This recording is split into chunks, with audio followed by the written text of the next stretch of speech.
The House Appropriations Subcommittee on Labor and Economic Opportunity will come to order. Mr. Clerk, will you please call the roll? Chair Jenkins-Arno. Here. Representatives Robinson. Here. Van Workum. Here. Cabot. Here. And Martis. Here. And Chair, all members are present. You have a quorum. Thank you. Rep. Cabot moves to approve the minutes of the April 17th meeting. There being no objections, the meeting's minutes are approved. Just want to welcome everybody to the Leo Committee.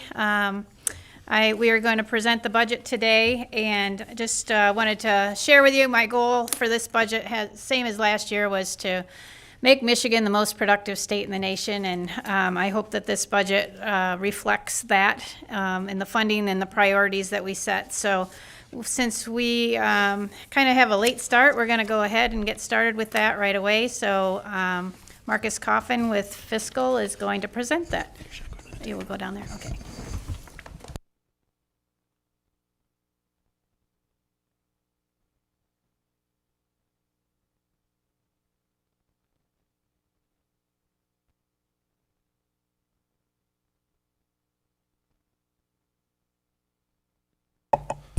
Thank you, Madam Chair, committee members.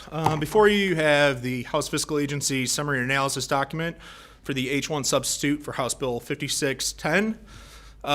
First, I'll address the table at the top of the first page, some of the overall funding adjustments included in the House Subcommittee budget. You'll note federal funding under the House Subcommittee budget would decrease by $316.7 million. Restricted funding would increase by $155.1 million.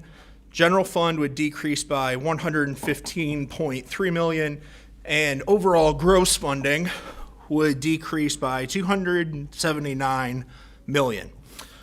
On the FTE count, the House Subcommittee budget would lower overall FTE number by 196.0 FTE positions. Turning to the major budget changes items, I'm not going to highlight every item in here as the document is quite extensive, but there are a few items that I would like to draw your attention to. Item number 1, reported expenditure reductions. The House Subcommittee bill includes reductions totaling $289.2 million gross, 0 GFGP to align funding authorizations across 13 lines with reported fiscal year 25 expenditures. And you can see the itemized list there of how that overall gross number was achieved. On the reverse page, item number 2, FTE authorization reductions. The House includes FTE authorization reductions totaling 167 positions to align FTE authorizations in the 12 lines noted below, aligning those with fiscal year 25-26 first quarter FTE allotments, filled positions. Item number 3, the legislatively directed spending items. The House includes $145.3 million of state-restricted legislative spending transparency funds to support those items. The Legislative Spending Transparency Fund is a new state-restricted fund that would receive deposit from the Strategic Outreach and Traction Reserve current balance and lapses from work projects associated with SOAR, the Critical Industry Program, and the Michigan Strategic Site Readiness Program. Item number 4, House line item removals. The House removes $109.7 million gross, $10.3 million GFGP by eliminating funding and FTE authorization for the lines itemized there. Those include the Community and Worker Economic Transition Office, the Office of Future Mobility and Electrification, the Office of Global Michigan, the Prosperity Bureau, Arts and Cultural Program, and Business Attraction and Community Revitalization. On item number 5, small business supports, the House includes a $40.4 million of state-restricted 21st Century Jobs Trust Fund to support small businesses. Those supports would include grants to small business and community incubators, small business development centers, community development financial institutions, or CDFIs, small business service providers, small business technical assistance, manufacturing automation support services, and early stage funding for venture capital. Item number 6, going pro, the House includes $40.4 million of state restricted corporation fees $30 million of that would be on an ongoing basis, and $10 million would be one time for the Going Pro program. Turning to the next page, page 3, item 7, the House includes $15 million of general fund to support compliance with Medicaid and SNAP work requirements that were made under H.R. 1, the federal One Big Beautiful Bill Act. Item number 9, information technology reduction. The House reduces information technology spending in the budget by $17.3 million gross, $425,000 general fund, reflecting a 50% reduction in the department's IT line and the MISHDA IT line. Item 10, 21st Century Jobs Trust Fund funding swap. The House replaces general fund in the items itemized below with state-restricted 21st Century Jobs Trust Fund. Those adjustments would total a $12.1 million net zero funding swap. On item 11, rural jobs and capital investment, the House includes $7.5 million of state-restricted rural jobs and capital investment creation funds to make grants, loans, and other economic assistance available to rural jobs and capital investment funds as provided for under the MSF Act. Appropriations were previously made to that fund under previous budget bills, general fund deposits. However, that fund has been dormant and no distributions have been made, so the House's budget would allow for distributions to be made from that dormant fund. On item number 4, Pure Michigan, the House removes all general fund, local, and private funding for the Pure Michigan tourism campaign and replaces it with state-restricted funding from the 21st Century Jobs Trust Fund. The House also includes an additional $3 million from the 21st Century Jobs Trust Fund for special events. So the total amount in the budget included for Pure Michigan is $20 million state-restricted funding. Turning now to the boilerplate changes, so I'm going to go ahead and skip over the general sections. So the first item that I will address is section 503 on page 10 of the document. The pure language related to Pure Michigan. The House revises that language to make technical changes to remove a limit requiring that local visitor bureaus to receive one Pure Michigan distribution per fiscal year, and the House also adds language stipulating that $3 million allocation from Pure Michigan be made to the special events funding that I previously mentioned. Sections 504 and 505 are somewhat related. Both are being deleted. So Section 504 is the local promotion fund for Pure Michigan, and Section 505 is the private promotion fund for Pure Michigan. Both of those funds have never received funding. They allow mechanisms whereby local and private funds can be made available for Pure Michigan, but that funding has not been used, has not been realized. So the House eliminated the authorization for those pieces and included the state-restricted funding, as I mentioned in my commentary on the Pure Michigan program funding component. Section 514, the business attraction and community revitalization language. The House deletes that language and instead includes a new Section 514 for the small business supports that I previously mentioned. Again, those go for those programs like the small business community incubators, CDFIs, and the other purposes that I previously listed. Section 517 on page 12, Arts and Cultural Grant Program. The House deletes language for that and removed all funding for the Arts and Cultural Program. Section 527 is new language that the House includes for that rural jobs and capital investment piece. Essentially just requiring MEDC and LEO to make grants, loans, and other economic assistance available as provided for under statute.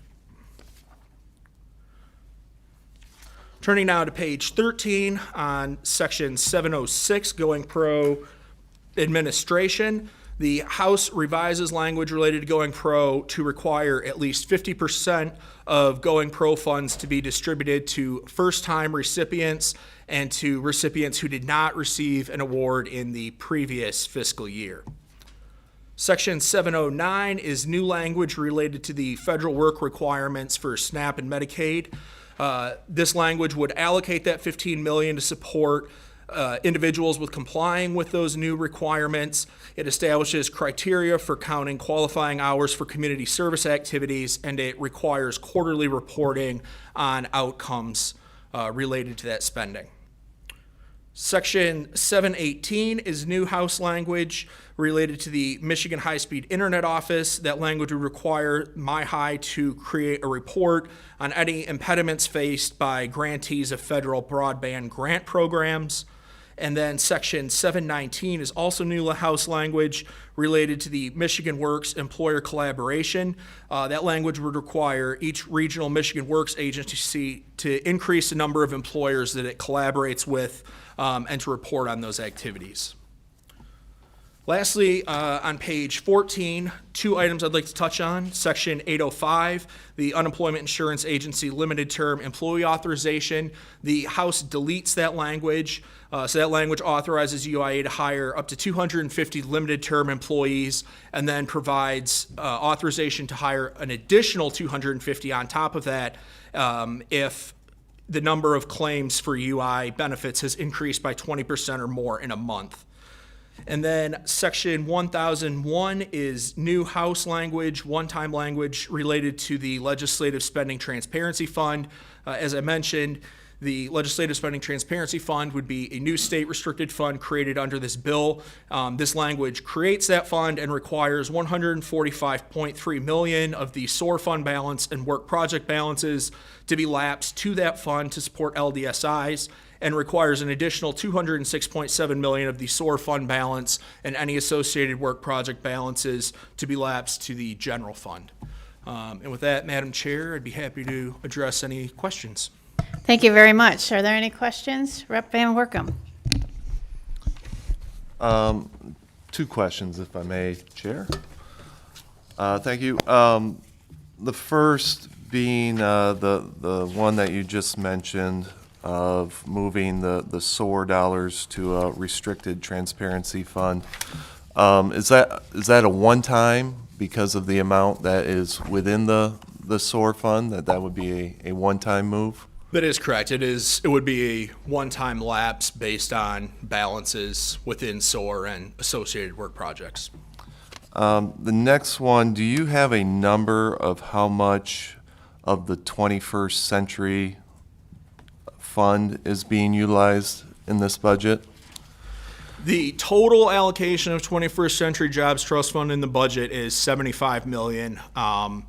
It's $75 million in the current year as well. Essentially what the House's subcommittee budget does is realigns how that money is allocated. So within the current budget, that money is allocated for the Entrepreneurship Ecosystem Program and the Business Attraction Community Revitalization Program.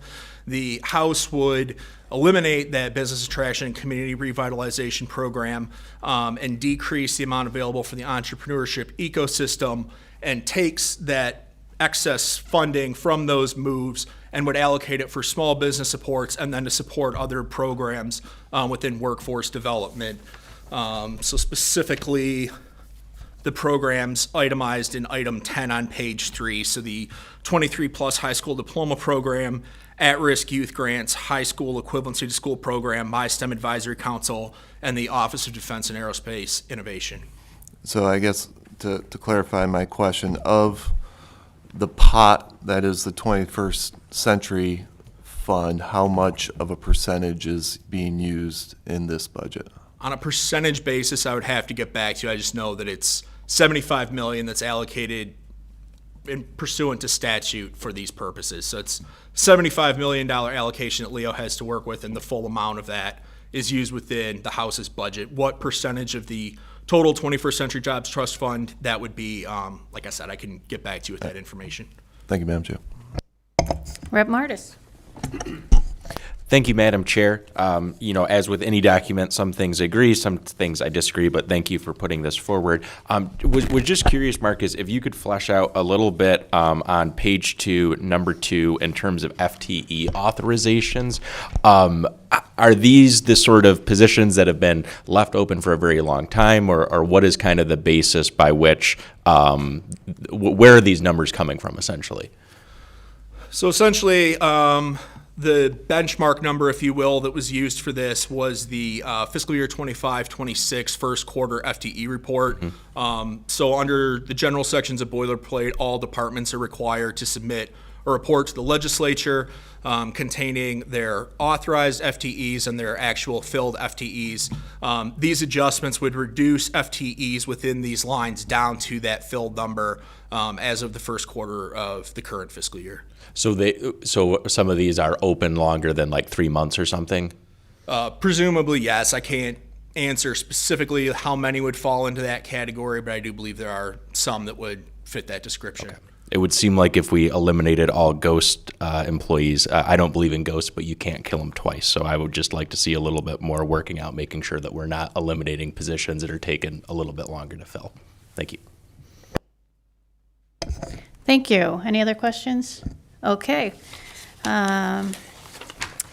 So with that, Rep. Van Workum moves to adopt the H1 substitute for House Bill 5610. I'll let the clerk get back here and so he can call the roll for us.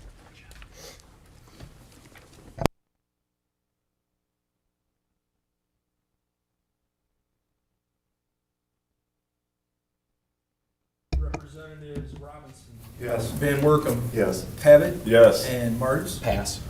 Madam Chair, majority of members voted in the affirmative. Thank you very much. Are there any amendments? Seeing no amendments, Rep. Robinson moves to report House Bill 5610 as substitute H1 to the House Standing Committee on Appropriations. Will the clerk please call the roll? Chair Jenkins-Arno. Yes. Representatives Robinson. Yes. Van Workum. Yes. Pavitt. Yes. And Martis. Pass. Madam Chair, majority of members voted in the affirmative. Thank you very much. And we are going to go at ease for just a few minutes.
All right, we'll call the committee back to order, and we are going to get started on a list of LDSIs. We have a hearing today, and we'll be taking up several. So we see Rep. Aragona is here, so we will get started. If you want to come on up. His request is with Macomb County Department of Roads. And we do have a timer for our committee. What is it, 2 minutes? 3 minutes for presentation, 2 minutes for questions. So if you hear the alarm go off, just kind of wrap it up. Got it. That'd Thank be you, great. Madam Chair. And I'll try and make it less than 3 minutes. I'll try and get to the point of the matter. The LDSIs with partnerships with the Macomb County Department of Roads is for what we call the Rivergate subdivision, and it's for the main road through the subdivision. But it's actually used by far more people than the houses within the subdivision. It's a very large development, almost 1,000 homes. However, the main road, which is also called Rivergate, leads out to another main road, and you'll often find a lot of traffic that doesn't belong to that subdivision going through there. So this is almost a trunk line, but not quite a trunk line. for the county in my district in Clinton Township. It goes from M59 Hall Road, which is the main east-west trunk line through the county, goes out to another road called Heidenreich, which again is a main road in Clinton Township. We've done PACER studies. We do PACER studies every 2 to 3 years throughout Macomb County on many of the roads throughout Macomb County. The last PACER study was done in 2023.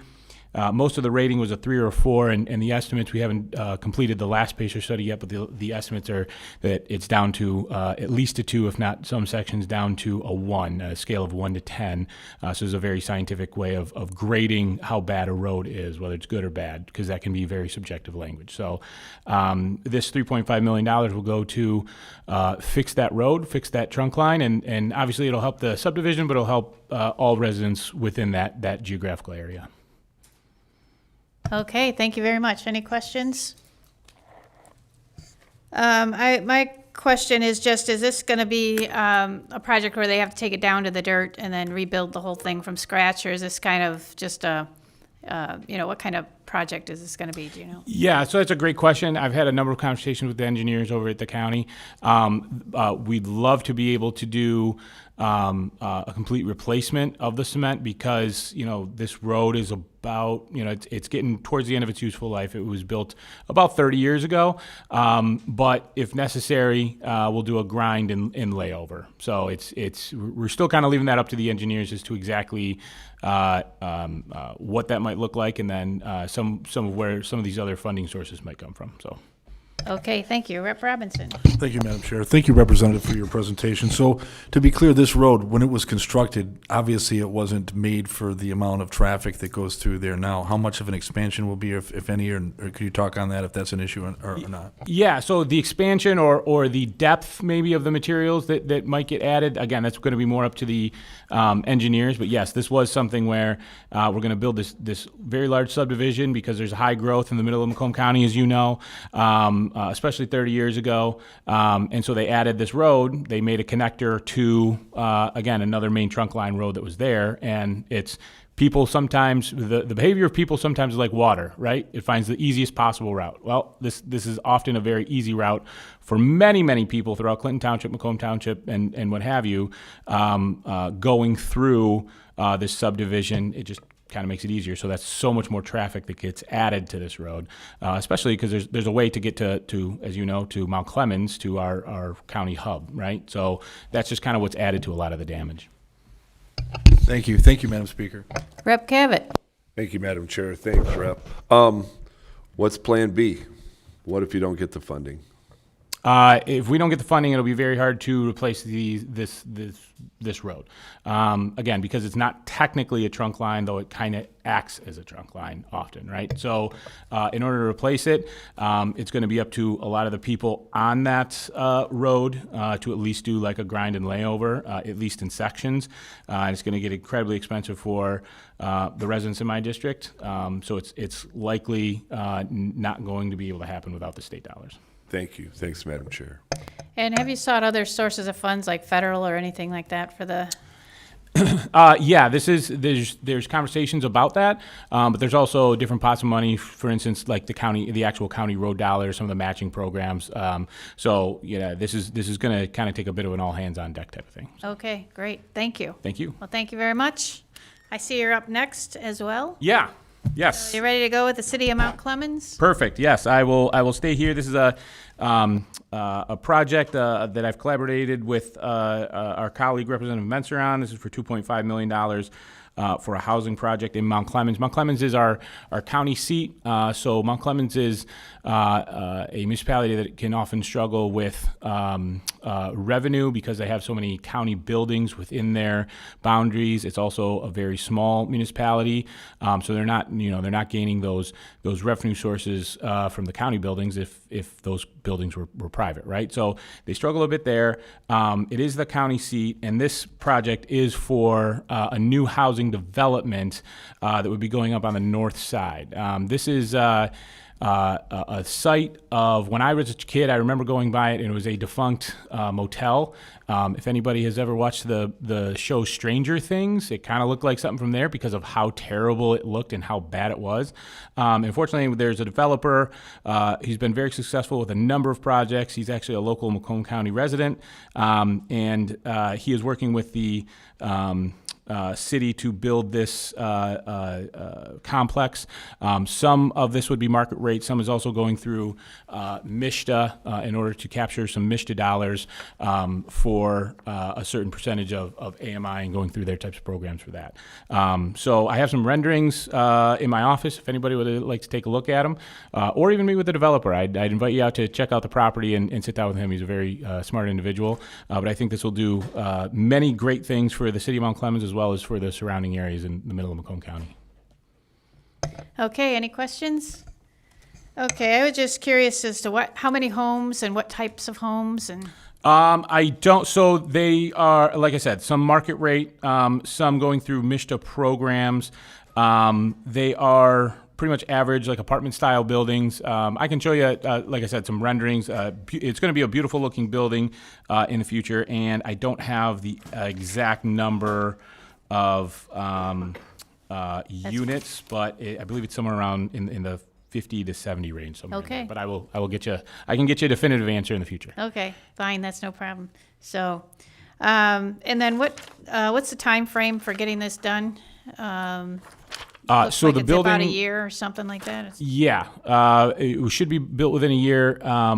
Ready to break ground right now. They've actually already leveled the building and pretty much remediated the site at this point. So at this point, it's a vacant lot. Like I said, the pictures from the old hotel look real bad. Okay. So we're happy to have that down, but at this point now it's a construction site. So I know the builder and the city are very excited to get it built quickly. So. Okay, and there's no issue with utilities or anything like that getting there or anything like that? All that stuff is already there if it's already a housing, I assume? Yeah, should already be there, especially from the previous occupancy, if you will. So. Okay, very good. All right, well, thank you very much. Thank you. Appreciate it. All right, next up we have Rep. Bonak with 906 Adventure Team. And then we just going to let you know we have a timer, 3 minutes for presentation, 2 minutes for questions. Just so if you hear it go off, if you just want to wrap up your presentation, that'd be great. Thank you so much. Thank you, Madam Chair and members of the committee. The 906 Adventure Team is requesting $500,000 to support the development and construction of Glusky Park. Joining me via Zoom, hopefully, is Elizabeth Peterson, who will speak to this request in more detail. Elizabeth, the floor is yours. All right, thank you so much, Representative Bonak. I'm happy to share a little bit about this project with all of you. A little bit of background. Glusky Park is under the umbrella of the 906 Adventure Team. So the organization began in 2014 with just one coach and 5 kids. This summer will impact 1,500 kids with the help of over 600 volunteers. And I've been with the organization for about a year and a half. But essentially what we do is run a summer youth resilience program. So kids ride on mountain bikes through the woods one night a week for 2 hours. And in Michigan, we have 13 teams, so 5 in the Upper Peninsula and 13 total. The rest in the Lower Peninsula will impact over 1,000 kids and families this summer. So Glusky Park allows us to expand on that mission. And essentially, it's a community trailhead for outdoor adventure. So this space is designed with intention for movement, connection, and growth. Features include open spaces for gathering and community events, accessible pathways so everyone can experience the park, providing a space where every child gets a chance to discover the best version of themselves, trail features for progression and play, a pump track for all skill levels. It includes an ADA walking path around the perimeter, a community pavilion, benches, picnic tables, native rain gardens, grasses, flowers, and trees. It'll have the first paved pump track in Marquette open to the public, and the hub is kind of the central feature of the park. It has progressive and technical trails that come off of it. It sits about 10 to 12 feet up on the in the air. So the total cost of the project is $2.1 million. We've raised $1.2 million so far. Our public fundraising campaign is set to begin next month, and we are planning to break ground at the end of the summer, early fall. So we're building an adventure park for the community, the first of its kind in the Upper Peninsula. We're preserving a 2-acre green space right in East Marquette. It's located on Lakeshore Boulevard, which is one of the biggest, busiest corridors in Marquette County. And so we're asking for your support to invest in the Upper Peninsula and to help in our mission and provide opportunities for adventure, growth, and building community here in the Upper Peninsula. Well, thank you very much, and thanks for being here on such a last-minute notice. Sure. But do we have any questions? Rep. Cavett. Thank you, Madam Chair. Thank you for your presentation. Did I hear in there it's a paid? You have to pay an admission fee for this, or is this free for the public part? Nope, it's free and open to the public. Yep, Okay. All right. Thank you very much. absolutely. Other questions? My question, being from the Lower Peninsula, is this going to be a year-round, a year-round Yes. park, or how will it work in the wintertime? Yes, we do plan to groom a section of it. We'll have to figure out the exact logistics of that, which pieces of up that we're not able to groom, but definitely the perimeter. We even had community members out this winter. We groomed a trail through the 2 acres, and people were out snowshoeing, skiing. So we anticipate it to be a very active space year round. Okay, very good. And then this is for adults and kids, or is it mostly just for kids? It's really it's designed for everyone, right? The bike paths themselves are for a beginner level, but kids, adults I can see, utilizing the picnic tables and the walking path. We're right behind, or in front of rather, East Marquette, and a lot of condominiums and a lot of housing areas. So I anticipate people out in the mornings taking a walk around the park, all ages, but really it's designed for everyone. All right, well, thank you so much. I appreciate you being here. Absolutely. Thank you. Thank you. All right, next up, Rep. Bonak again with, oh gosh, I don't know how to say that township name. Waseda. Okay, Waseda Township. Go ahead Waseda whenever Township you're is requesting $1 million for the reconstruction of Waseda Road, and Waseda Township's treasurer, Amy Hebzinski, is here to give more details on the project.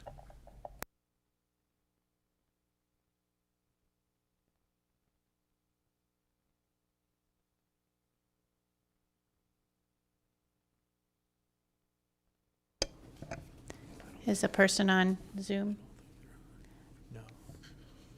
They're not seeing it there. They're not connected, I guess. Sorry. Well, I can give a little detail on it. Okay, yeah, if you want to go ahead. Again, Waseda Township is requesting $1 million for the paving of Waseda Road to improve residents and traffic safety.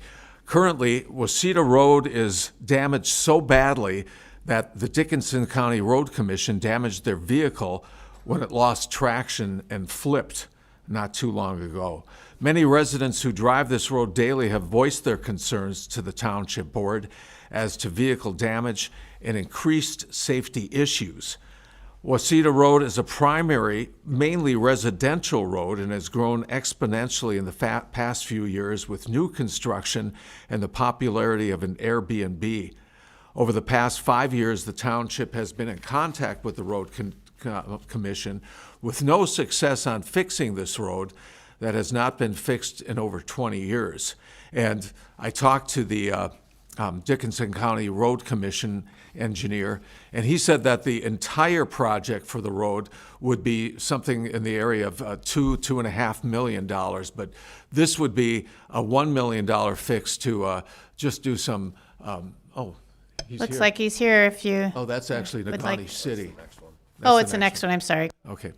So anyway, the road commission said it would be more like 2.5 million, but this is like 1 million just to get the road under control until they can get the funds to really improve it. Okay, thank you very much. Any questions?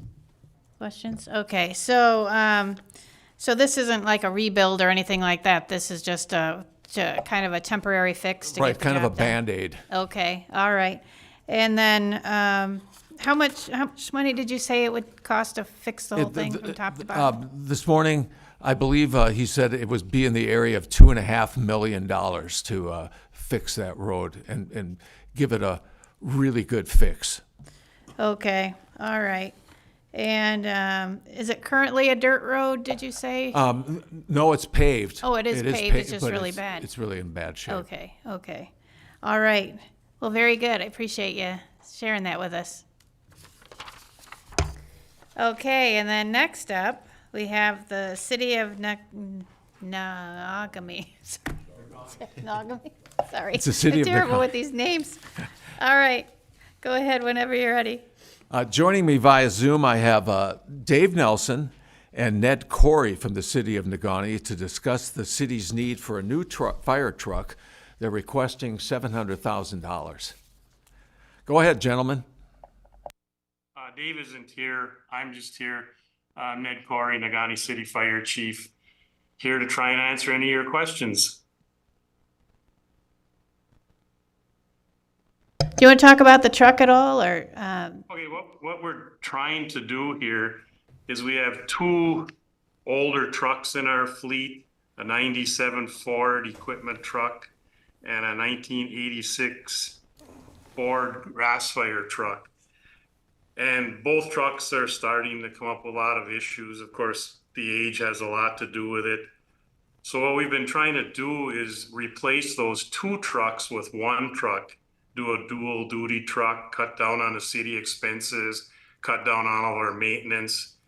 The truck would do what both trucks will do now, plus it would also be a backup to our engine in case we have a bigger fire or a truck is broke down. And that truck right now would be around $700,000 with a 2 to 3 year waiting period. And of course, like you know, the times we live in, that can change very easily. But the biggest thing is to get rid of two trucks and have one do the job of both. Nowadays, a smaller fleet is a lot more efficient and cost effective for the city. All right, thank you. Rep. Cavett? Thank you, Madam Chair. Thank you for your presentation. Would the purchase of this truck lower your residents' insurance rates at all?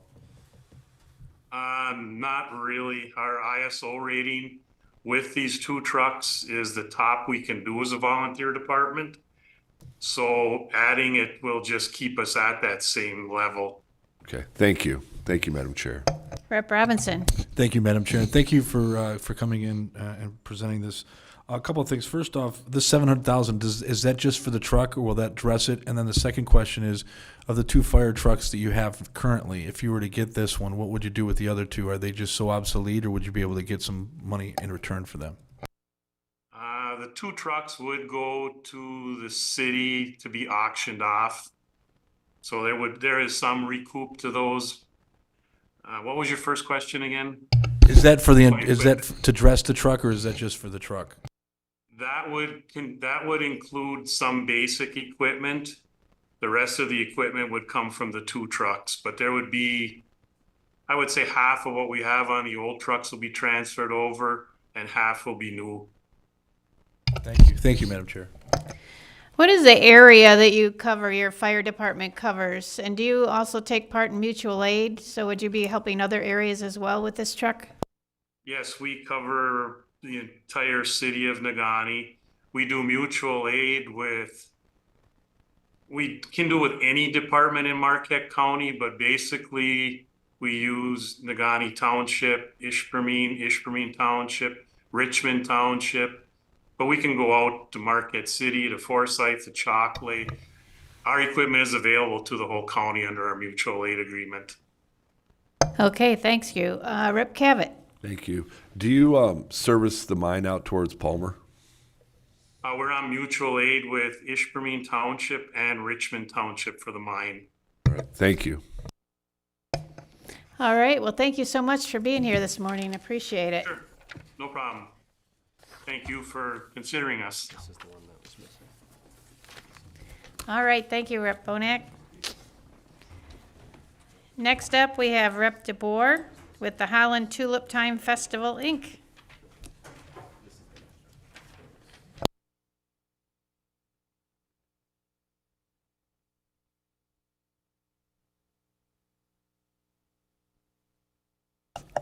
Good afternoon, by 3 minutes. I'm glad to be here. Thank you so much. I'm here to request help for the nonprofit called Tulip Time in Holland, which runs one of the premier festivals for the state. They're asking for $100,000 to help with their events and development. They're expanding it throughout the year when they can now, and they attract nearly 1 million visitors to Holland in that 10-day festival. And they bring in so much business, about $50 million worth in the restaurants and the motels and all the different venues that are provided and all the entertainment for people. So it's very important to the economy of the area and to the tourism portfolio for the state of Michigan. So I would really love it if they could be supported with this. Okay, well, thank you very much. Any questions, Rep. Cavett? How does one sign up to sweep the streets? You can be in the parade. I think Thursday you can show up and help Just with that. anybody, the general public can just start? Yeah, that's sweep the way. Well, they have canceled that Wednesday parade where we used to be in and just swept the streets, and you could carry the yokes with the 2 buckets full of water, and it was so fun. I think they incorporated that into the Thursday parade now, along with the school children. Okay, thank you, Rep. Yep, we'd love to have you anytime. I've seen that. I've Yeah. seen you with the wooden shoes. I can't imagine walking in those things. but- Yeah, I know. I think probably So- drain commissioners are especially good at washing streets, don't you think? Yeah, you would think. Yeah. So, is there a specific use for the $100,000, or is it just generally going towards the festival itself? Yeah, there's just so many sub things that they have to do that it's not, they don't build a building, they have to facilitate all these events and everything, so that's kind of use everybody else's buildings and rent everything and, that kind of thing, so. Okay. And what's normally is their source of income for the festival? Do they have just philanthropy or? Yes, yeah. Okay. They have to go to businesses and ask for donations, and the state has, in the past, faithfully supported them, but last year they didn't get any money, and so they would really appreciate some help. Okay, and usually with things like this, I ask is, like if next year they weren't able to get the funding, are they able to sustain the program? Obviously, they've done it for years, but will it be a hardship going Yeah. forward? Yeah, well, it's an every year event, so they appreciate the help wherever they can get it. Okay. Yeah. Well, thank you so much. Thank you. Appreciate you being here on Yeah. last minute notice. Yeah, well, thank you for being here, hour after hour. We appreciate it. All right, next up we have Rep. Fairbairn. Is he here yet? I don't see him. Should we-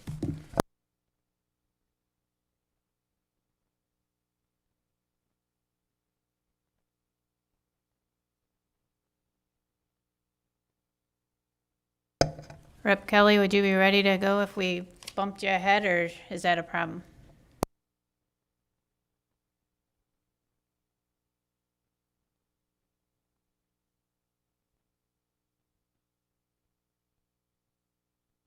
Okay, if you're ready, come on up. Oh, ready. You're not ready. Okay. You're just waiting for them? Would you be able to see if they're on Zoom by chance? Yeah. The IT guy just stepped out, but yes, we can once he gets back.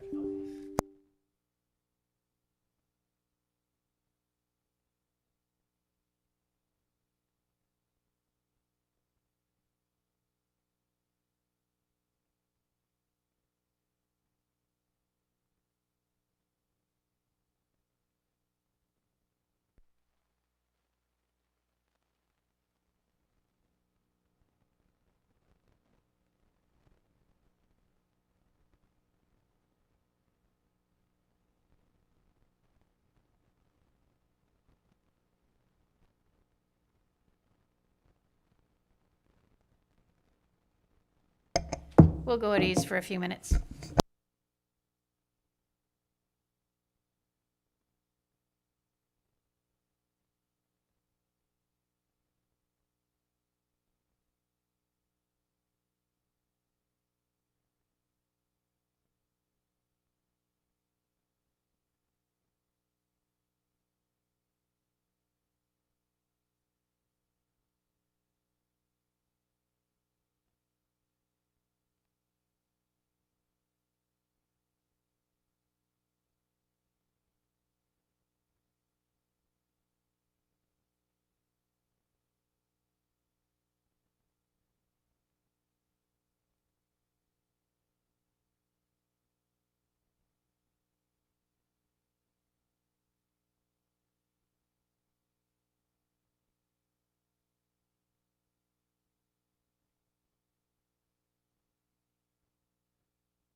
Thank you, guys, for your help.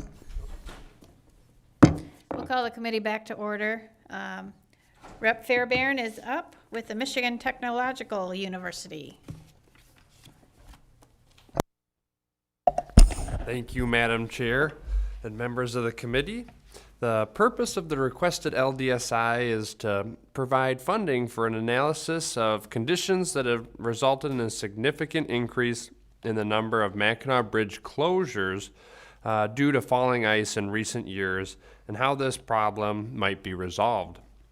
Michigan Tech University will utilize the funding to identify and analyze changes in the bridge's structure and surfaces and weather conditions that may be contributing to the closures. The project will also include a feasibility study and recommendations for mitigating the need for these closures, which impacts travel and commerce between the upper and lower peninsulas. To provide a more thorough explanation of the problem, I'd like to introduce Vice President of Government Relations, Bill Cordenbrock.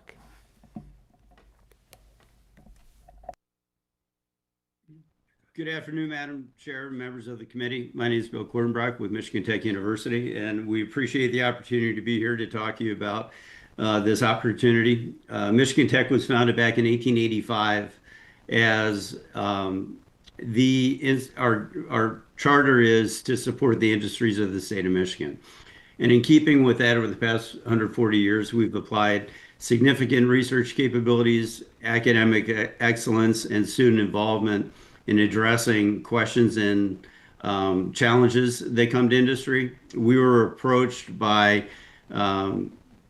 several individuals from the UP related to the increased frequency of icing on the bridge and asked if we could apply some of our technical research capabilities to that problem. And of course, we said yes. And with that, I'd like to turn it over.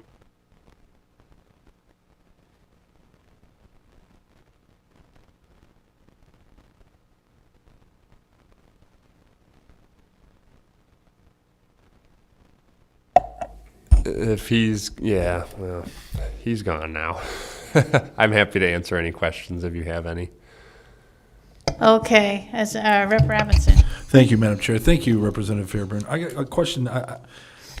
Talk a little bit about how many times Mackinac Bridge is closed and what's causing that, if you could. Yeah, well, there's a few conditions that we believe are causing that, weather being one of them. But in the last year and this season, the 2025-2026 winter season, if you will, for the Mackinac Bridge, we've seen the largest amount of closures of the bridge in the bridge's history. So, and that trend has actually happened over the last 4 years. Each year, more and more closures.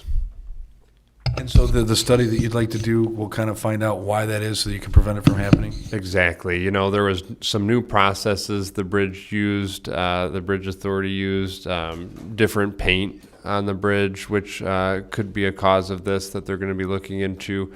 Weather conditions at the Straits of Mackinac, but you know, there's an investigation that really needs to be had because the way the bridge works, it takes 5 years for them to paint from one end of the bridge to the other, and then they start back over. Well, they used a slightly new process this time, and there's concern that possibly that new paint or process could be affecting the closures.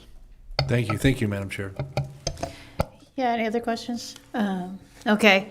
How long has the closures, how long have the closures been that you've had? Yeah, well, just this last year, we actually had one that went over 24 hours. The bridge was closed, and that really affects a lot of different industries in the Upper Peninsula. I mean, the way they get gas to their gas stations. I mean, some real big issues. But then when we had the Northern Michigan ice storm last year, there was extended closures on the bridge. And that resulted in gas stations running out of fuel in the Upper Peninsula, some real serious repercussions for these bridge closures, and it just keeps happening more frequently. Okay, so the study will take about 9 months, you think, to complete? So, Yes. Okay. All right, well, very good. Well, thank you so much. Thank Sorry you. it didn't work out with your people being here. We're having some technical difficulties today. So, all right, next up, we have Rep. Kelly with the Village of Maple Rapids.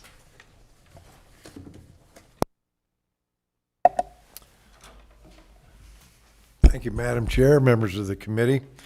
The Village of Maple Rapids is requesting $500,000 for the purpose of, to cover the cost and design and engineering of Maple Rapids Bridge, which is currently not usable by many trucking businesses and school buses. It's been downgraded, so where they can no longer be used. The benefit of covering the design and engineering costs is so the project can begin. Once the design is complete, MDOT has appropriated funds to do the repairs, but does not cover the design or engineering costs. And with us today is I have Bill Schmidt, Village President, by Zoom. We hope. We hope. Is there anything I can hit here?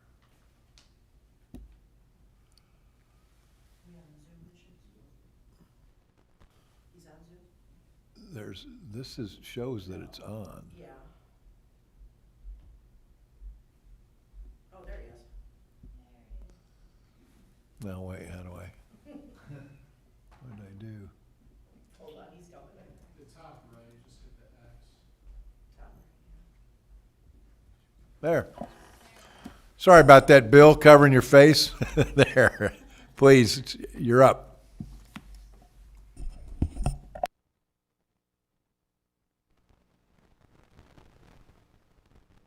Hold on a minute, we can't hear you.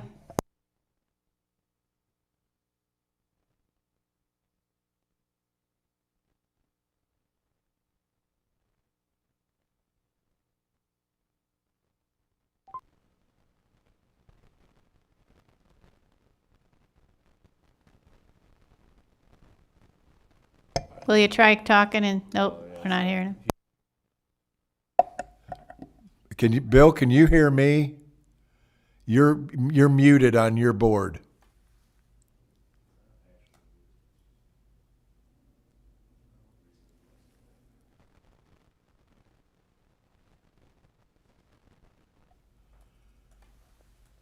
Now it shows he's not muted, so I don't.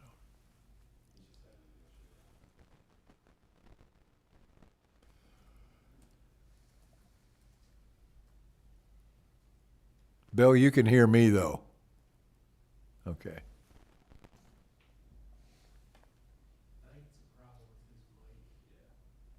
We think it's a problem with your mic. Can you hear me now? There you go. Okay. Sorry about that. Little technical difficulties. Not used to using Zoom. I use everything else but Zoom. So, good afternoon. My name is Bill Schmidt. I am Village President for Village of Maple Rapids. Go ahead and tell us about your bridge. We have a bridge that was built in the early 80s, and we have it inspected on a regular basis. A couple of years ago, they did a bridge about 3 or 4 miles west of our village and rerouted all that traffic over our bridge. And the inspection afterwards showed that there was considerable cracking and spalling on the bottom of the bridge. We're a small community of about 600 people, and we just don't have the funds to be able to replace the bridge and pay for the engineering costs. The grants that we've received don't cover the engineering and design costs. Okay, thank you very much. Any questions? So I was just curious what the total cost of the project will be, because this 500,000 is for design and engineering. Yeah. I believe, I don't have the numbers in front of me. I believe it's 3 million and change. Okay. Will MDOT help cover the cost of that, or how are you going to afford that 3 million? MDOT grant covers the construction, but they do not cover the engineering costs. Oh, okay, gotcha. Okay. All right, so this is a problem for trucks going over it. How about buses and things like that for the schools? Is that a problem to have that bridge in poor repair? Our school district is the other side of the bridge, so all school buses from our community have to go over that bridge. We've lowered the load limits twice. If we get any more degradation, we'll be lowering it down to the limit of a school bus, but it'll limit a lot more traffic beyond that. Okay, well, thank you. Carriers. Yeah, go ahead. Mail carrier vehicles and stuff, the big semi trucks and stuff would not be able to go over it if we lower it again. Okay, all right. Well, thank you very much. I appreciate you being here today. You're welcome. Thank you. Uh-huh. If I could, last year's request was $4.6 million. MDOT came through and they're ready to fund this. Just, we need to cover the local cost of design. So the request from 4.6 is down to $500,000 this year. That's a good thing. Yeah. Okay. Thank you very much. All right, you're up next again, Rep. Kelly with the Village of Breckenridge. Again, the Village of Breckenridge is requesting $800,000 for the gravity sewer rehabilitation and manhole protection project. This critical infrastructure request addresses the active deterioration of over 55-year-old asbestos cement sewer lines caused by chemical corrosion from an intergovernmental force main connection. A 20-year-old connection from Wheeler Township introduced pressurized wastewater into the village's gravity system. This connection generates hydrogen sulfide gas, which converts to sulfuric acid and is prematurely destroying the pipe walls. Without intervention, the village faces immediate risks of structural failure, hazardous gas exposure, and environmental contamination of local soil and waterways. Funding will support slip lining of the gravity mains and the application of protective manhole coatings, effectively neutralizing the chemical threat and extending the system's life. And today, with us, we have Jeff Ostrander, Village President of Breckenridge, by Zoom. And there he is. Can you hear me? Yep, go ahead whenever you're ready. Oh, all right. Thank you, Madam Chair and members of the committee. Yeah, we're looking for funding to fix about 2,000 feet of pipe. That was a partnership agreement 20 years ago from the neighboring community. They couldn't afford a lagoon system, so we agreed to treat their sewage and allow them into our gravity main. The issue that we weren't aware of at the time was, in doing so, we were going to introduce this hydrosulfide gas, and it was going to turn into acid, which is one of the things that deteriorate this type of pipe. And the last 2 years, we've had two catastrophic breaks. The road collapses. We got to bring in big equipment. This pipe is anywhere from 12 feet to 32 feet in the ground. So the slip lining process is the most economical way to fix the problem by far, by a huge percentage. I think it's almost 90% cheaper than excavation and tearing up roads and putting in new pipe. So we're just trying to, we're seeking funding to help offset this cost. The infrastructure serves the community of Breckenridge, about 50% of our residents, 100% of Wheeler Township residents, and it also serves our industrial park that houses 7 businesses and about 135 jobs. And we don't want to disrupt any services to those people or slow down anything to do in the industrial park. And it's dangerous work when we do have a collapse for the environment and the people working on it. And it's definitely always scary because you got a bypass pump, and there's hundreds of gallons a minute that go through this line.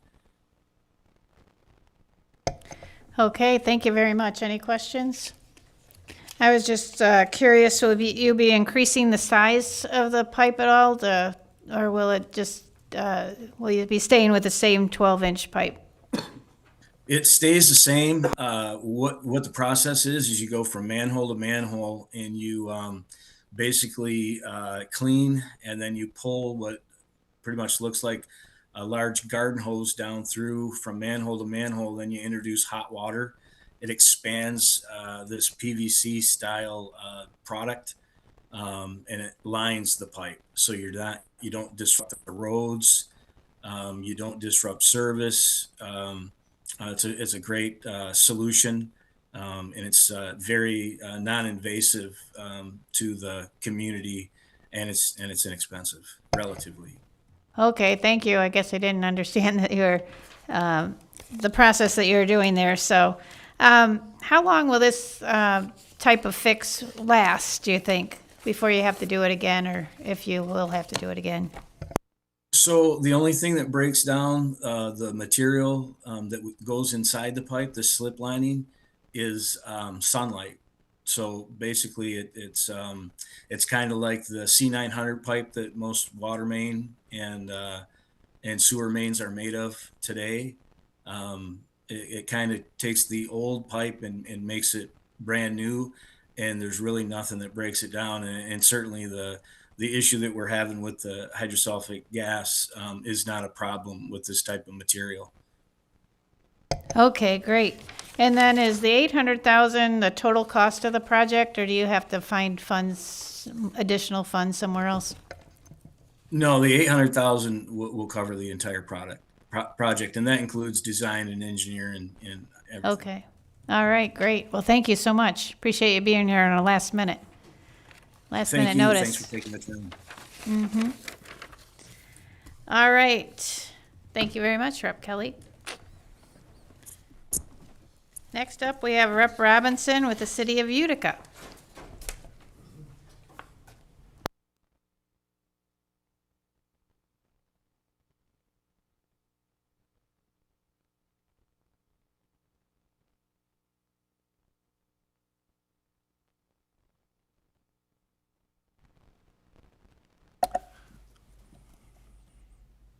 All right. Good. Thank you, Madam Chair. For my ask, it's for the City of Utica to replace 4 different water mains in the City of Utica, and I think we have somebody from, I'm not sure if it's Mayor Gus Calandrino or Bill Diamond from Public Works, but they should be on the line with us. We'll hope.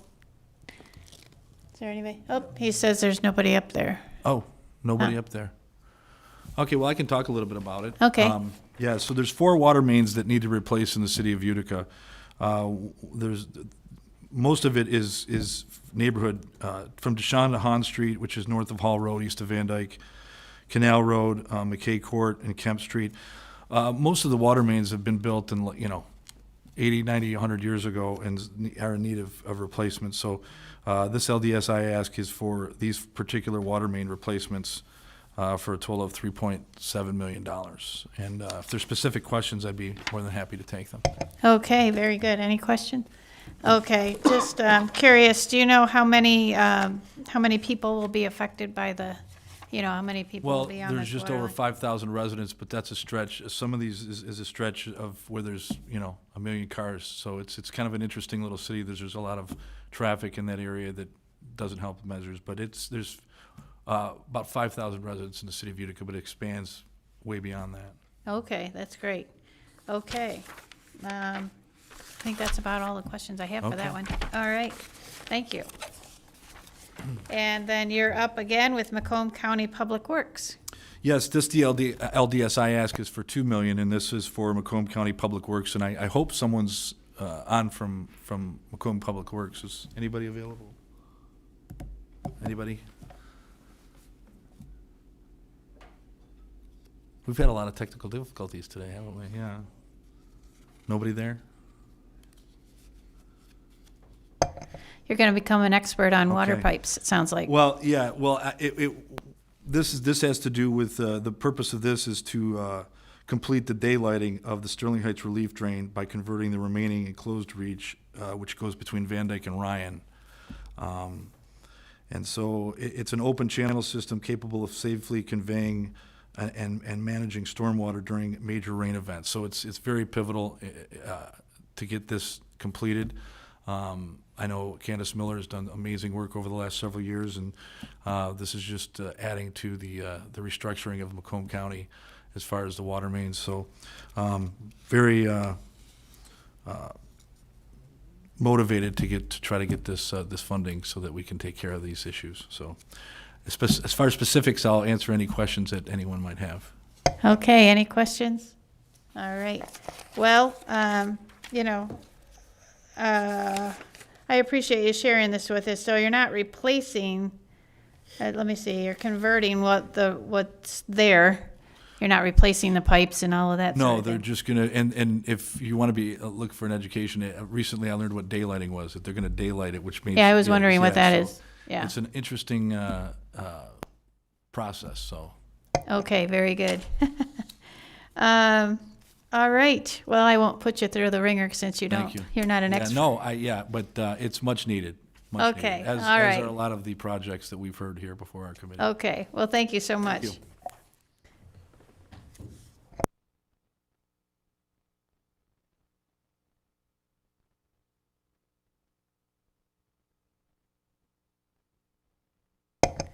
We'll go at ease. Yeah, it helps, doesn't help, but there's technical difficulties.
We'll call the meeting back to order.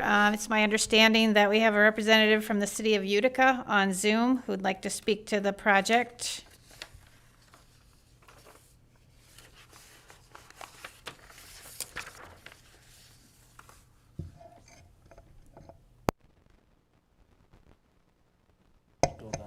There you are. Go ahead and talk about your project whenever you're ready. Good afternoon. I wasn't sure if we were starting already. I know the mayor, Gus Calandrino, is also on this as well. Go ahead, Bill, whenever you're ready, sir.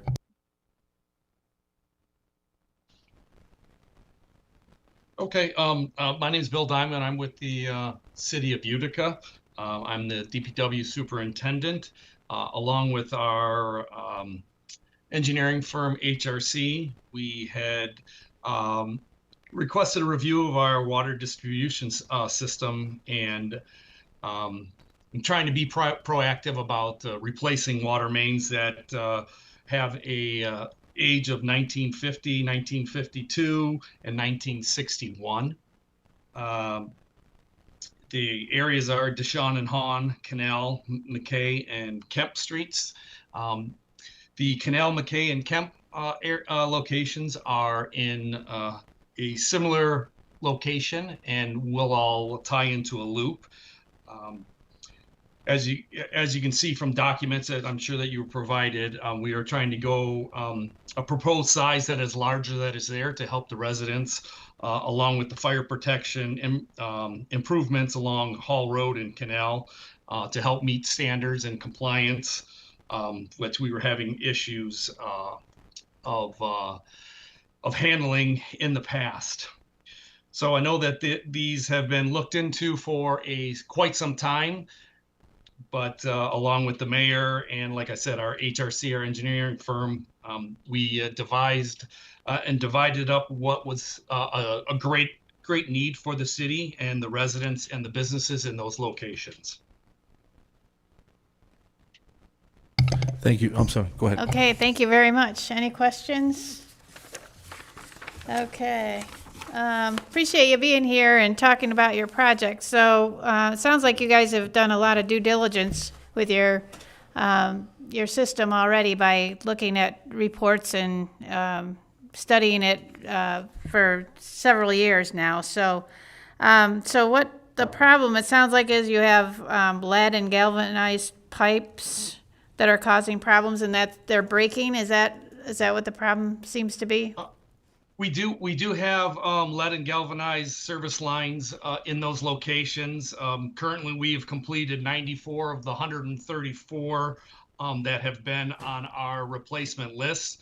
We have 23 remaining and 7 that are scheduled to start next week.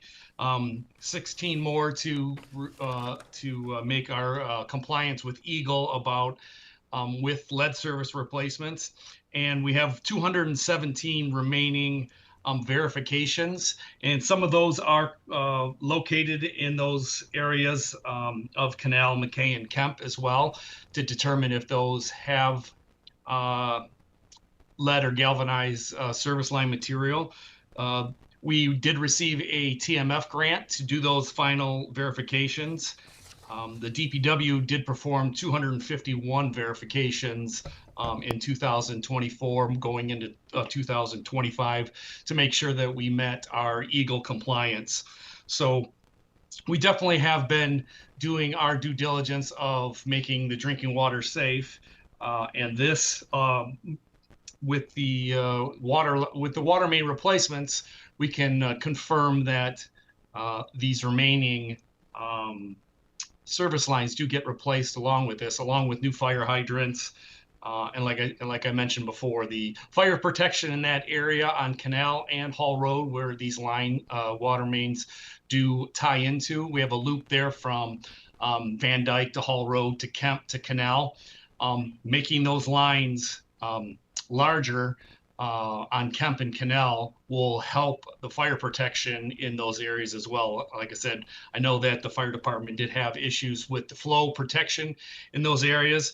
So not only will it help the residents, DPW, and it'll also help with the fire department response as well.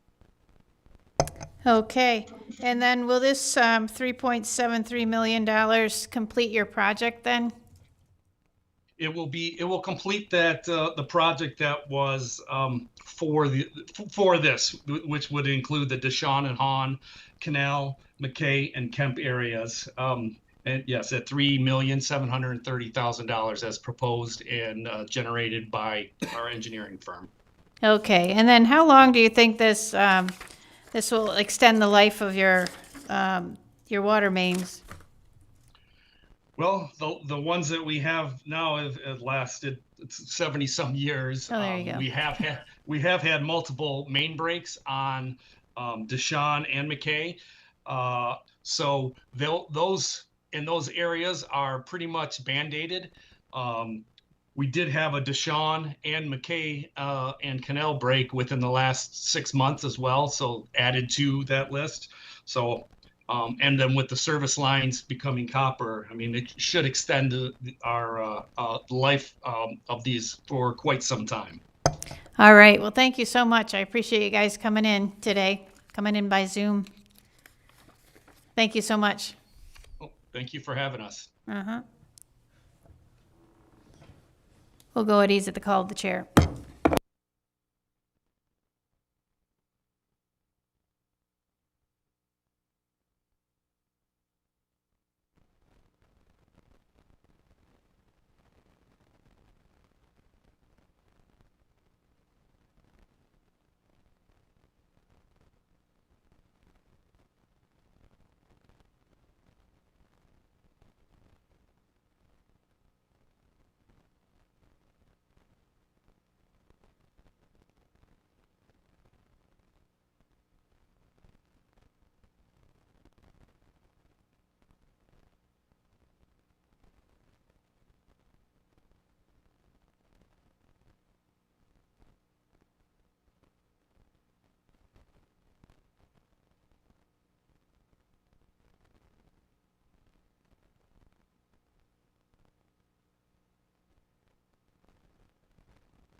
We'll call the committee back to order, and we'll call Rep. Smith up with the Allegan County Drain Commissioner.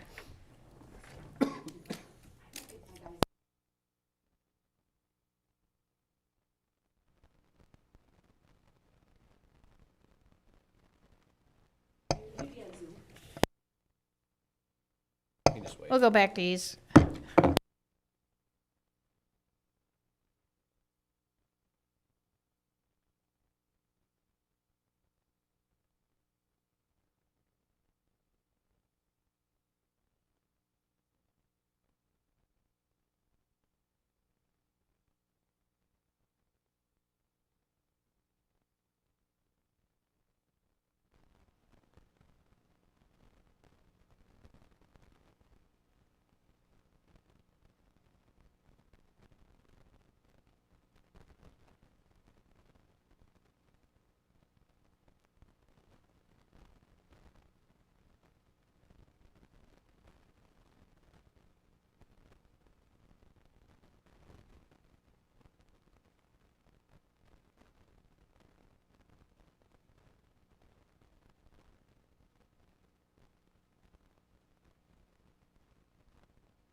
We'll come back to order, and Rep. Smith, if you want to come on up and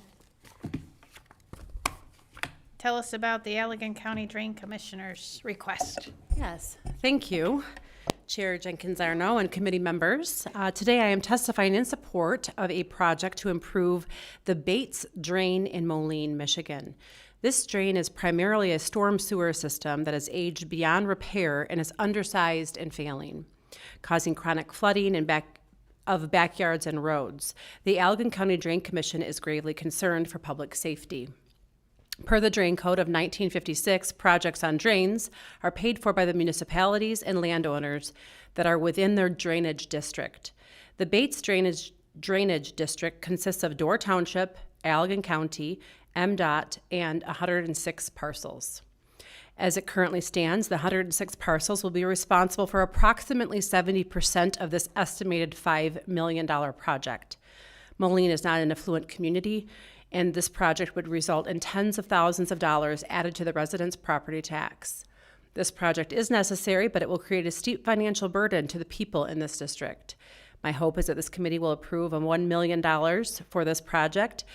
This amount would help alleviate the financial burden on my constituents that could likely price them out of their homes. Thank you for your time today, and I will turn things over to the Drain Commissioner, Chris Mashila, and if he would like to add anything further to this, and maybe help answer any questions if those of you have any. Yes, sorry, I've been out in the field all day today. Yes, it's an old system. It's over 100 years old, and unfortunately, it is beyond repair. It's old clay tile, and like you said, the biggest problem is what it costs to replace infrastructure nowadays is not cheap compared to, in the chronic flooding they're having, ponding water in their basements, stuff like that. It's not a very wealthy community. I mean, I'm just trying to look for good ways that we can help them and work with the citizens and try to reduce the debt as much as we can for them. And yeah, I'd be interested in any questions. I'd gladly answer. Okay, thank you very much. Rep. Cavett. Thank you, Madam Chair. Thank you, Commissioner. As a former drain commissioner myself, I understand your issues there a little bit. Are you able to, there was several municipalities are included in there, including MDOT and a local. Are they paying their fair share? Are they getting assessed properly? And are you able to amortize out the payments maybe for your citizens for those parcels to lower their payments over time? Yes, the municipalities in MDOT and all them are paying their fair share. Actually, Door Township is paying a little bit above what they should or have to just to try and help. They're helping us with some of the road repaving and stuff. Yes, we could extend it out, but when you're talking like a $20,000 assessment on a house, I mean, even if you extend it 20 years, it's still $1,000 extra every year. Okay, thank you. So you said that you were going to improve the sewer system. So does that mean you're going to increase the size of the pipes or and that sort of thing? Or what specifically are you going to do to make the improvements? Yes, a lot of the old the old clay tiles, only like 8-inch stuff.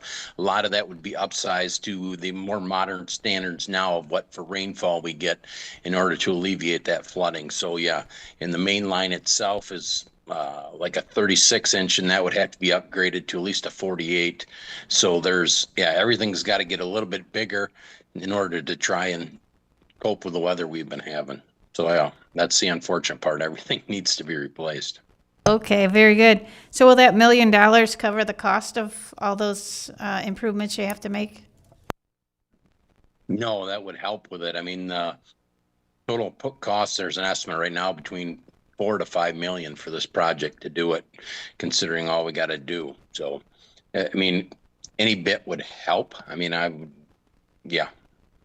Okay, and then you will get the rest of the money through the assessments? Is that what the plan is? Yeah. Okay. I'm trying to, yeah. That was Okay. my idea, was reaching out to try and see what I could garner for help. And then, yeah, unfortunately, the rest gets assessed onto the residents and property owners. Okay, well, very good. Well, thank you very much for being here, for coming out of the field to be here with us today.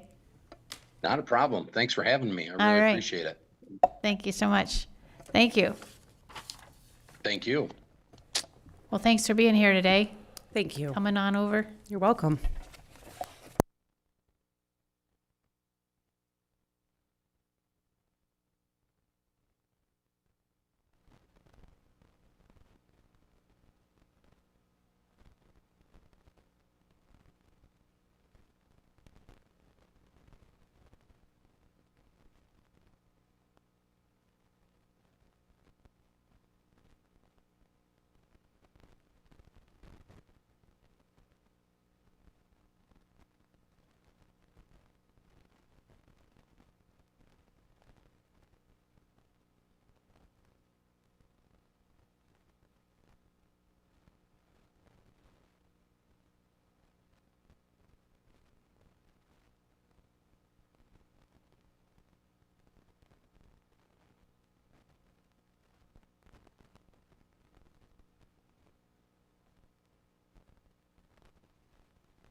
All right, Rep. Wozniak, you're up with, let's see, where are we? The Elegant, no, with the Shelby Township request.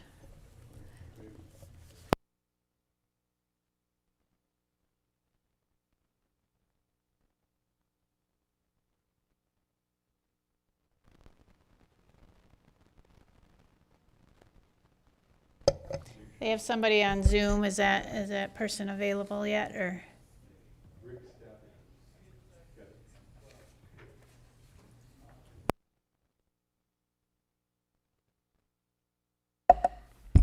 All right, we're early. Thanks for that. As long as your person's online. They are? Okay, good. Okay. I had a long intro, but I'm gonna leave that alone, and because the supervisor knows a lot more about this project, and he's been in position for 18 years. He knows Shelby Township. So this is our second bite at the apple here. All right, so I'd like to introduce Supervisor Rick Stathakis of Shelby Township.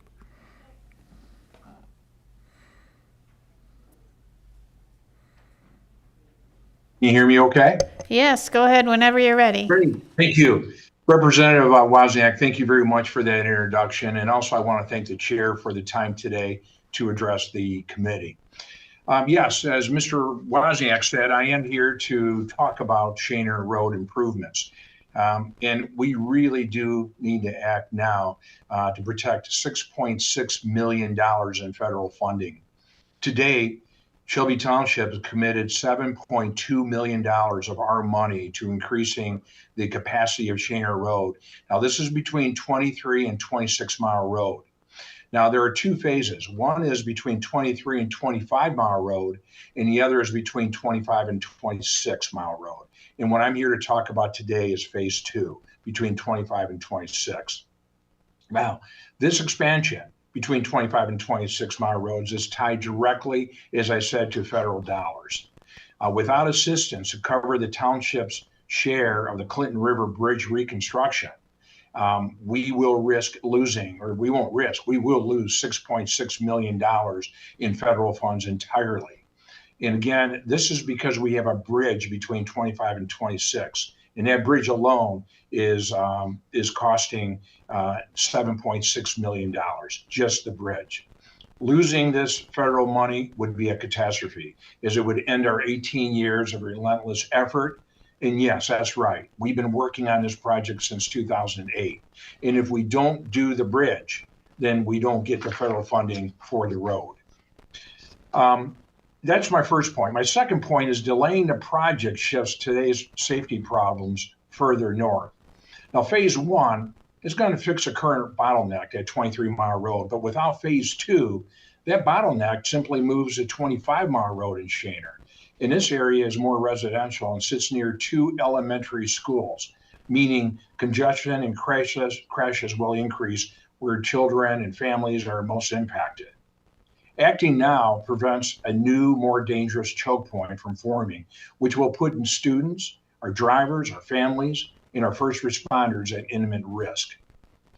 My third point is this project supports a housing growth in Shelby Township. We need more housing. It's an urgent need in Shelby Township. The township's last 2 undeveloped sections are planned for more than 600 homes. And these homes are essential to addressing the broader housing shortage in Macomb County and Metro Detroit. Without phase 2 and the bridge replacement, full development of these neighborhoods may not be possible, limiting our housing supply, which we don't need right now when demand is at its highest. My next point is state support ensures local, county, and federal investments are lost. If you support this, we will not lose that. Shelby Township and Macomb County have already committed funds and secured federal support. A $3 million state investment protects our $6.6 million in federal aid and supports roughly $15 million that we have investments from Shelby Township and Macomb County together. That's already in motion. 15 million is already in motion. We just need to keep it. This is a high impact, high return infrastructure investment that really benefits the entire region. So in short, without action now, the community loses money, we lose safety, and we lose needed housing. We have a housing shortage. Acting now means safer roads, stronger neighborhoods, and preserving major federal funding opportunities, which we may not ever have that opportunity for another 20 years. We're almost at the goal line. We need your help. $3 million, we got it done. That's all we need. Thank you. Any questions? Thank you so much. Rep. Robinson. Thank you, Madam Chair. Thank you, Representative Wozniak, for presenting this, and thank you for being here, Supervisor Stathakis. if you're appropriated this money, when will construction begin, and when do you expect it to wrap up for this portion of between 25 and 26? Everything is done. The plans are done. It will start next year, early next year, if we can get this $3 million. And if we get this $1 million, no more choke points, everybody's safe.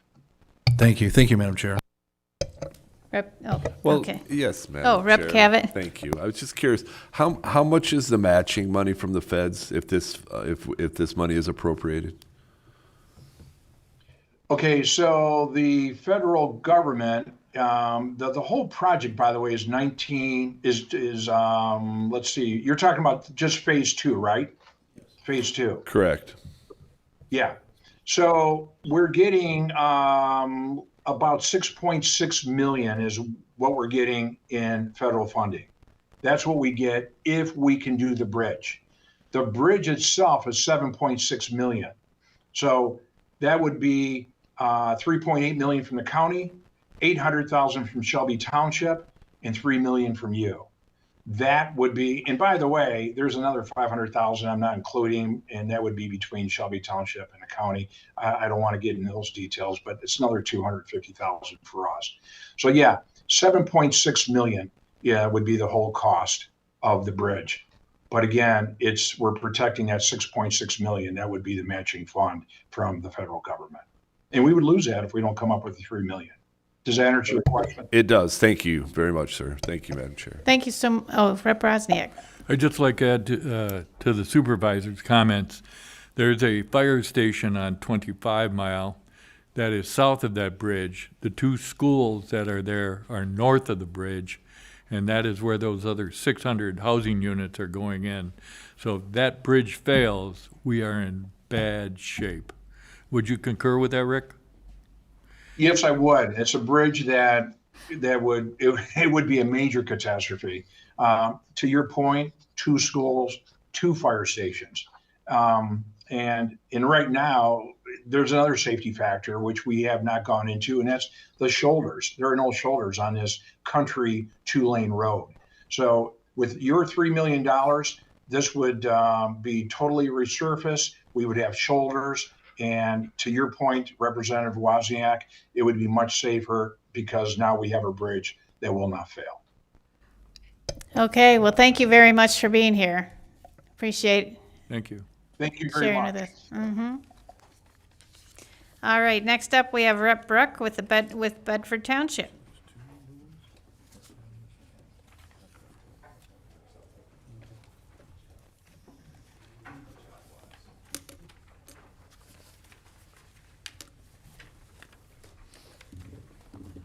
Go ahead whenever you're ready.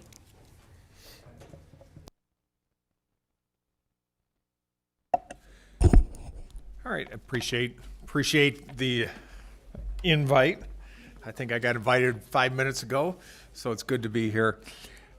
We're asking for $25,000 for Bedford Township to create a veteran memorial park, essentially, or statue memorial for those that have served in the South Monroe County Township. This would be located near the elementary school and Bedford High School, as well as the Bedford Township Library. It's not a large ask. This is one of the most highly trafficked areas in the township. Sorry, apologize. Very heavily traveled. Bedford Township is the largest township in Monroe County, about 35,000 residents, and they have no memorial for veterans and their service to our country. So this was a small ask from them for this particular memorial. So. All right, well, thank you very much. Any questions? Rep. Robinson.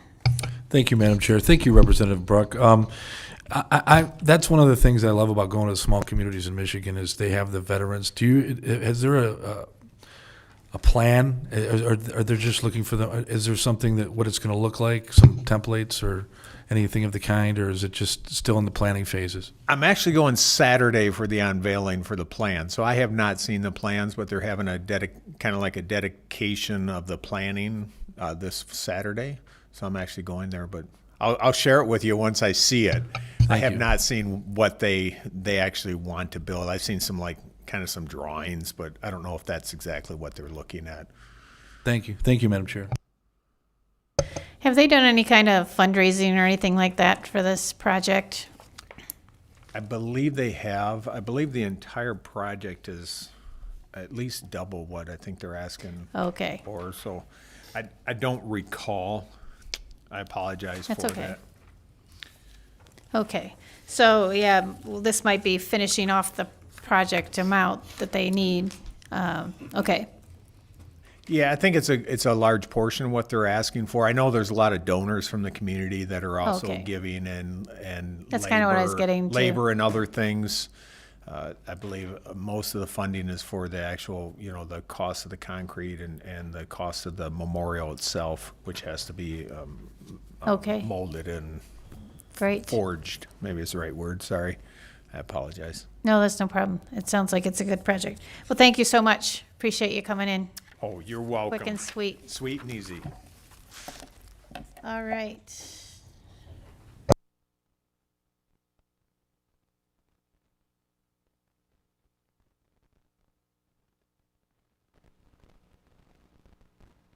Next up, we'll take Rep. Posthumous with Kids Food Basket.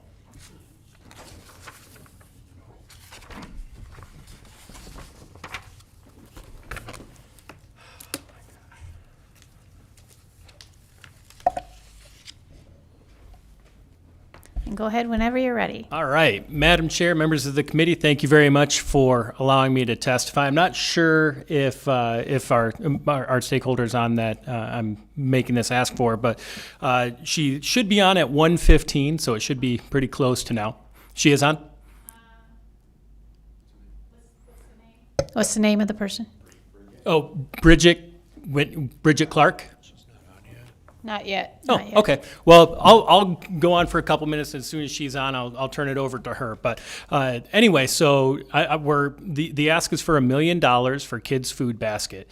This is an organization that services 11,500 children in West Michigan and provides them with sack meals for dinner time. These are lower socioeconomic children throughout the entire community that without Kids Food Basket, they would likely be going without dinner most nights. And so it's an organization that has provided a huge service to our community for over 10 years, I believe.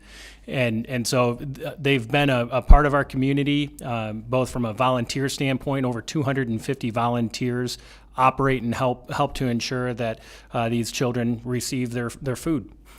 And that was all I was prepared to say, and then I was hoping to turn it over to Bridget. So I guess if you can give me just a couple more minutes, since our start time was 1:20, that would be great.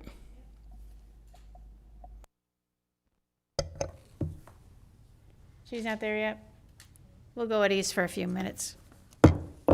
Thank you.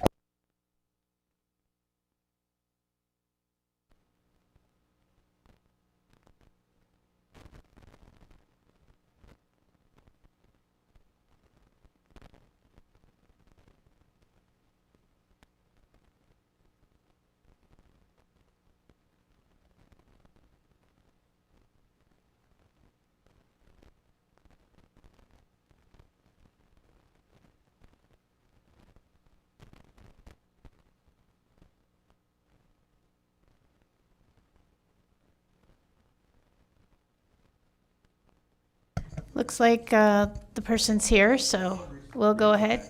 Okay, I'll introduce her real quick. Oh, So hold on just a minute. I got to go back to order. We'll bring the committee back to order. Thank you, Madam Chair. I'd like to introduce the CEO and president of Kids Food Basket, Bridget Clark Whitney. Thank you. Thanks for being here, and go ahead whenever you're ready. We can't hear you. Can you check your... How about this? There we Does go. this work? Yep, we can hear you. Fantastic. All right. Thanks, everybody. I'm Bridget Clark Whitney, President and founding CEO at Kids Food Basket over here in West Michigan. Really honored to be with all of you here today. Thank you for having us.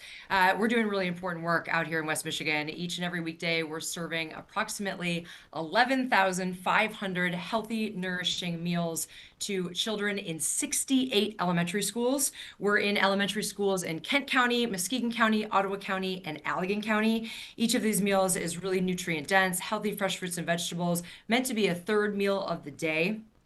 All of the schools that we're serving have over 70% of students living at or below poverty level. We're in very resource scarce neighborhoods, and often neighborhoods that are also considered food deserts, where healthy food is just inaccessible. So that's why this work is so important. But furthermore, we're also doing some incredible nutrition education. We're going into classrooms, we're teaching kids where food comes from, why it's important, how to eat healthy for their brains and their bodies, and we're teaching kids how to grow their own food right at home, whether that's on green beans on a windowsill or strawberries in their backyard. We're giving them both tools, garden kits, for example, as well as knowledge of how to grow really healthy food. And a big part of our ability to expand that program has been because of the investment from the state of Michigan. We're so grateful for the investment from the state of Michigan over the past couple of years. It's really been transformational for us and allowed us to both continue to provide more opportunities for our education programming, as well as take schools off of our waiting list for services.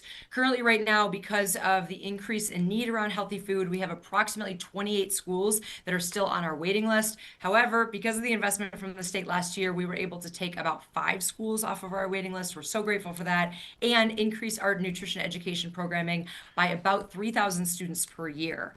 We also have 3 organic, chemical-free farms where kids are coming onto the farm, they're learning in an educational setting. For example, we're hosting summer schools at our Grand Rapids Public Schools and other public school programming.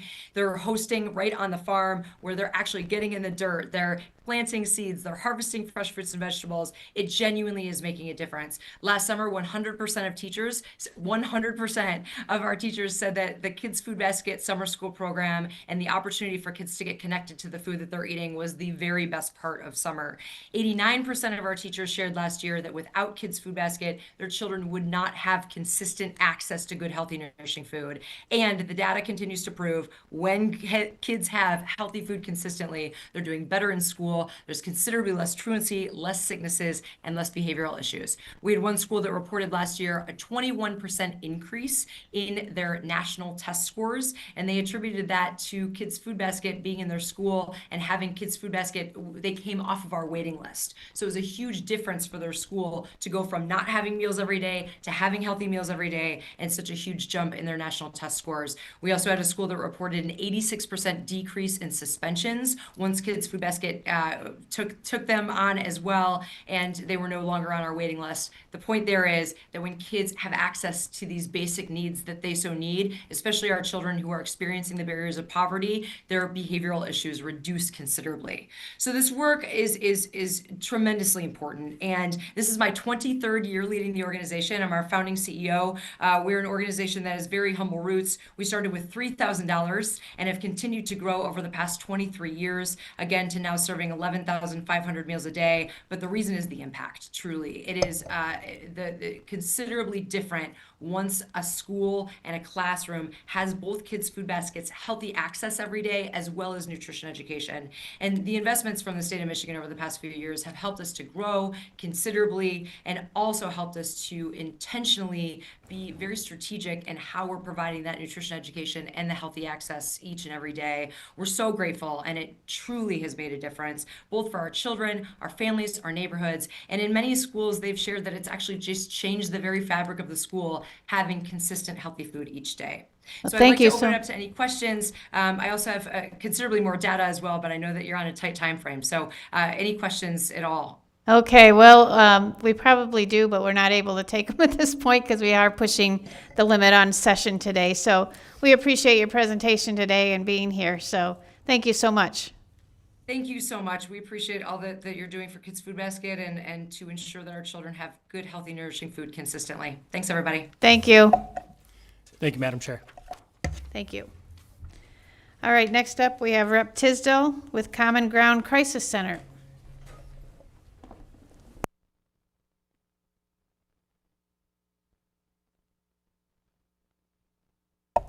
Thank you very much.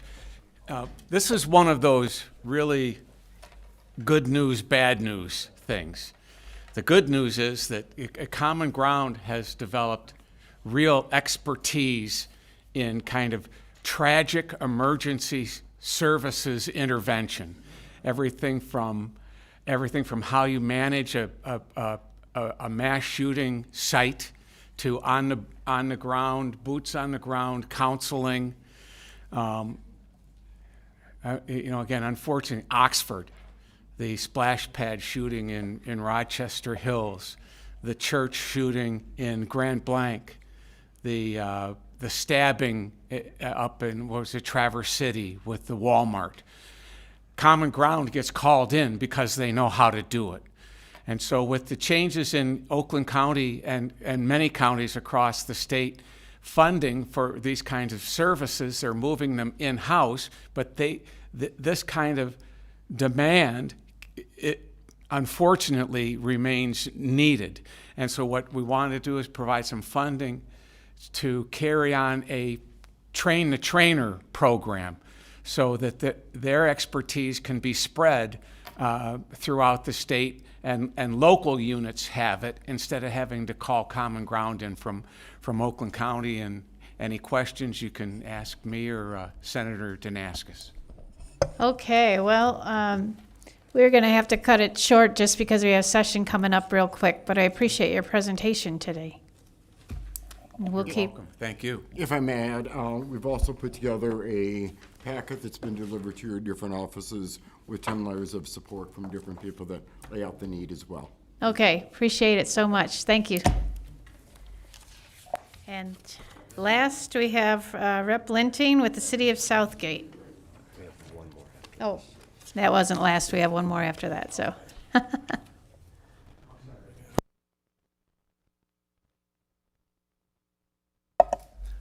Good afternoon. Thank you, Madam Chair and members of the committee. I'm extremely excited to testify on behalf of Representative Lindsay Day and her request for $222,000 for the City of Southgate. This project ensures that officers are equipped with modern, dependable radios that allow them to respond quickly and effectively in any situation. It also strengthens coordination with neighboring communities throughout the Downriver Mutual Aid System. Seamless communication across jurisdictions is critical during large-scale or high-risk incidents. Unfortunately, Southgate's current police radios have reached their end of service life. They can no longer be repaired, and that creates a serious risk. When communication systems fail, response times slow, coordination breaks down, and both officers and the public are put at greater risk. Thank you, and I'm happy to take any questions. Okay, appreciate that. Again, we don't really have time for questions, so I appreciate you being here and presenting the project. Yeah, thank you, Chair. All right. Last, we have Rep. Frisbee with Albion Public Safety.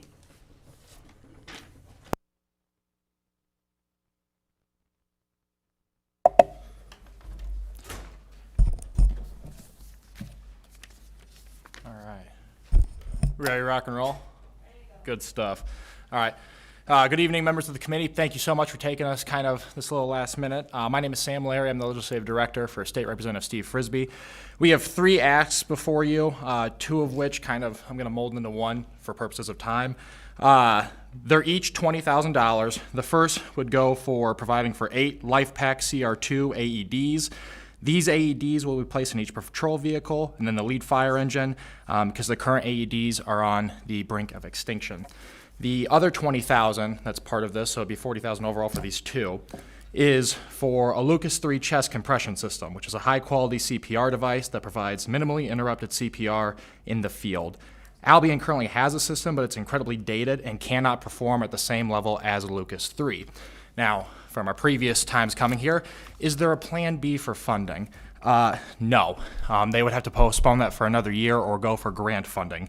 And right now, they are the only city with their public safety that isn't running medicals in the county. So that is for those 2. Are there any questions for those?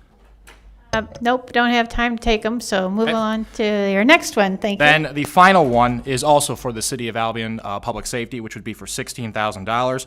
This money would provide for 16 new tires for the backup fire and tower apparatus. The National Fire Protection Association requires that fire apparatus tires be replaced every 7 years, regardless of tread.